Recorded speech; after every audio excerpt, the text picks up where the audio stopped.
मंगल मैत्री स्टूडेंट्स, कल हम लोगों ने अग्निदेव के विषय में पढ़ा था तेजोपासक पाठ में। और हमने इसमें पढ़ा था कि कैसे जो अग्निदेव थे, जब उनको इंद्र ने वाराणसी में भेजा तो वो भी वहीं रुक गए। और साथ साथ हम लोगों ने अग्निदेव की क्या क्या विशेषताएं हैं इसके बारे में भी पढ़ा था। आज हम लोग वायुदेव के विषय में जानते हैं। जब वहाँ पर अग्निदेव स्वर्ग नहीं लौटे तो इंद्र ने उनको ढूंढने के लिए वायुदेव से कहा कि हे अनल, हे पवन, हे जगत प्राण, आप वाराणसी जाकर वहाँ की परिस्थिति का तथा अग्निदेव का पता लगाइए तथा उन्हें शीघ्र ले आएं। तो उन्होंने कहा, वायुदेव ने, कि मैं जाता हूँ। वो भी बड़े वेग से निकले वहाँ पर, और नगर में प्रवेश करते ही वो बहुत चकित रह गए, क्योंकि वहाँ पर घर घर में प्राणायाम चल रहा था। वायुदेव की उपासना हो रही थी। उस प्रथम दृश्य से वायुदेव अपने आप को खो बैठे। अब वायुदेव की क्या क्या विशेषताएं हैं उसके बारे में जानते हैं। प्रवहनशीलता अथवा बहना, स्पर्श ज्ञान, गंधवाहकता, स्वच्छता रखना, कचरा नष्ट करना, गंधवाहकता। और फिर उसके बाद में उन्होंने प्राणों का नियंत्रण, सर्वत्र संचार करना, सर्व क्षेत्रों में प्रवेश तथा आधिपत्य, सबको उड़ा देना, प्रलय तक निर्माण करना, ये वायु के 7 लक्षण हैं। हवा जैसे जैसे चलती है तो हमें, मान लीजिए कहीं पर खुशबू बिखरी हुई है, फूल लगे हुए हैं, तो हवा के साथ साथ उसकी गंध भी हमें आ जाती है कि बहुत सुंदर गुलाब के फूल लग रहे हैं या गेंदा के फूल लग रहे हैं।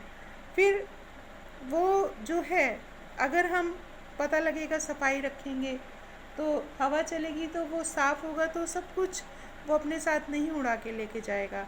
साफ़ होगा तो वहाँ स्वच्छ रहेगा। और इसी तरह से प्राणों का नियंत्रण, श्वास प्रश्वास की जो प्रक्रिया है वो भी वायु के द्वारा, ऑक्सीजन के द्वारा वो होती है। सबको उड़ा देना, जब तेज प्रचंड वायु चलती है, तूफान चलता है, तो वो प्रलय तक निर्माण कर देते हैं। ये वायु के 7 लक्षण हैं। वायु स्वयं आगे नहीं जाता, वह उसके लक्षणों से ही प्रकट होता है। वह सदा गुप्त रहता है। वह न किसी से पकड़ा जा सकता है, न उसे किसी स्थान से बांधा जा सकता है। वाराणसी के सब नागरिकों में वायुदेव को अपने सब गुण ओतप्रोत भरे दिखाई दिए। वे लोग छोटे मन के नहीं थे, वे समूचे विश्व को अपना घर मानते थे। अच्छी अच्छी बातें घर घर पहुंचाते थे और सबको सुखी बनाते थे। यह सब देखकर वायुदेव वाराणसी के वातावरण में घुल मिल गए। वे वहीं के हो गए। स्वर्ग में जाना, इंद्रदेव को समाचार पहुंचाना, वे सब भूल गए। अब इंद्रदेव के सामने समस्या आई। सूर्यदेव को भेजा अब उन्होंने पता करने के लिए कि पहले अग्निदेव को भेजा, वो वहीं रह गए। वायुदेव को भेजा, वो वहीं वाराणसी में रम गए। अब उन्होंने सूर्यदेव से प्रार्थना की कि आप जाइए और पता लगाइए। उन्होंने कहा, हे आदित्य, हे चंड किरण, हे सहस्त्र रश्मि, ये अग्नि और वायु जहाँ गए वहीं के हो गए। अब मेरी आपसे प्रार्थना है कि आप उन दोनों को खोज लाएं और वाराणसी की वास्तविक स्थिति का पता लगाएं। तो सूर्यदेव ने कहा, देवादिदेव, मैं अभी रूप बदल कर वाराणसी जाता हूँ। सूर्यदेव भी वहाँ पहुँचे तो सब लोग बहुत प्रभात में ही उठ गए थे और सूर्य को जल चढ़ा रहे थे। यह दृश्य देखकर सूर्यदेव प्रसन्न हुए। उन्होंने हर घर में झांक कर देखा। वहाँ बालक पूर्व की ओर मुंह किए खड़े थे, उन्होंने हाथ जोड़े थे। वे सब सूर्य स्तुति कर रहे थे। ध्येय सदा सविर्त मंडल मध्यवर्ती नारायण सर सिजासन निर्विष्ट केयूरवान मकर कुंडलवान किरीटी हारी हिरण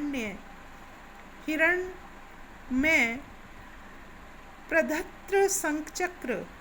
फिर सब बालक शास्त्र शुद्ध पद्धति से समंत्रक साष्टांग नमस्कार करने लगे। घर घर से सूर्य के नाम का उच्चारण होने लगा। ओम मित्राय नमः, ओम रव्ये नमः, ओम सूर्याय नमः, ओम भान्वे नमः, ओम खगाय नमः, ओम पुष्णे नमः, ओम हिरण्यगर्भाय नमः, ओम मरीचे नमः, ओम आदित्याय नमः, ओम सवित्रे नमः, ओम अर्काय नमः, ओम भास्कराय नमः, ओम श्री सविर्त सूर्य नारायणाय नमः। ये क्रम बहुत देर तक चलता रहा। किसी ने 24, किसी ने 36, तो किसी ने 125 सूर्य नमस्कार लगाए। यह सब देखकर सूर्य देवती आनंदित हुए और उन्होंने सबको आशीर्वाद दिया। अब सूर्य के 7 तत्व कौन से हैं? सूर्य स्वयं नित्य जलते रहते हैं। वह संपूर्ण विश्व को बलिदान का पाठ पढ़ाते हैं। सूर्य के उदय अस्त नियमित समय पर होते हैं। उसे देखकर सब लोग अपने कार्यक्रम निर्धारित करते हैं। उसे देखकर फूल खिलते हैं, हवाएं बहने लगती हैं, पक्षी अपने घोंसलों से बाहर निकलते हैं। सूर्य सर्वत्र उत्साह, आनंद, आशा तथा महत्वाकांक्षा निर्माण करते हैं। फिर सूर्य हजारों ग्रह नक्षत्रों का शास्ता तथा नियंता है। वह नेतृत्व गुणों से परिपूर्ण है। वह प्रकाश के देवता हैं। वह अंधकार को नष्ट करता है। अंधकार के आश्रय से जीने वाले भूत प्रेत पिशाचों को, बाघ, सिंह आदि स्वापदों को तथा चोर, डाकू, राक्षस आदि दुष्ट प्रवृत्ति के लोगों को वह भगाता है। सूर्य का एक नाम मित्र है। वह सबका मित्र है। वह सारी दुनिया का हित करता है।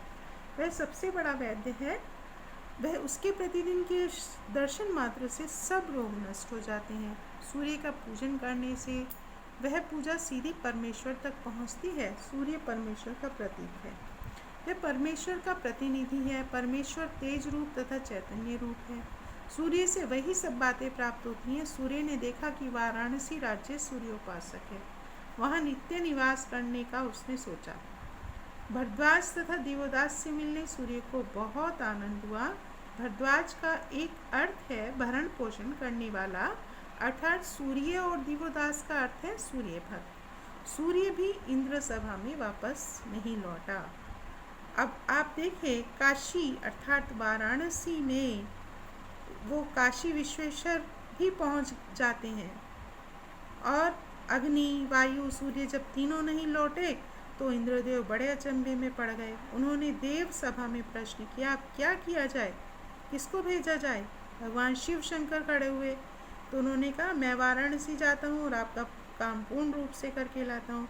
कहीं आप भी वहीं के ना हो जाएं। आप तो भोलानाथ हैं, आशुतोष हैं, आपको भी वो लोग आकर्षित कर लेंगे।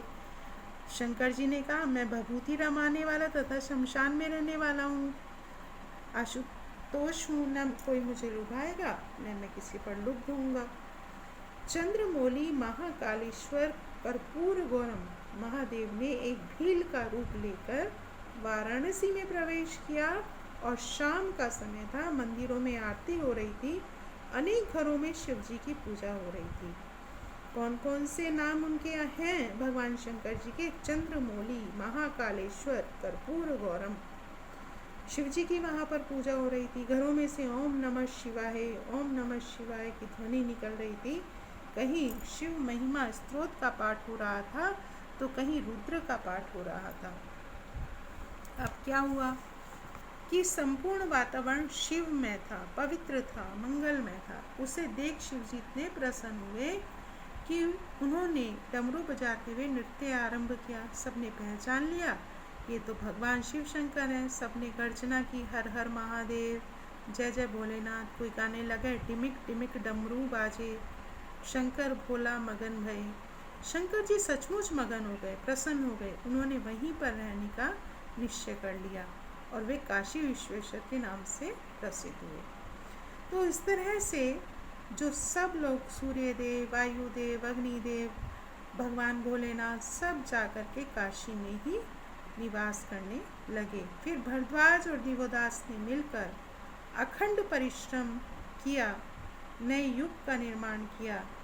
और भरद्वाज और दिवोदास ने वही काम करके दिखा दिया जो बहुत मुश्किल काम था। और फिर वो दोनों यही लोक छोड़कर परलोक में चले गए। हजारों वर्ष बीत गए, परंतु आज भी गंगा जी की गरजती हुई लहरों से भरद्वाज भरद्वाज और दिवोदास दिवोदास के नाम सुनाई देते हैं। ये पाठ हमारा समाप्त हो जाता है।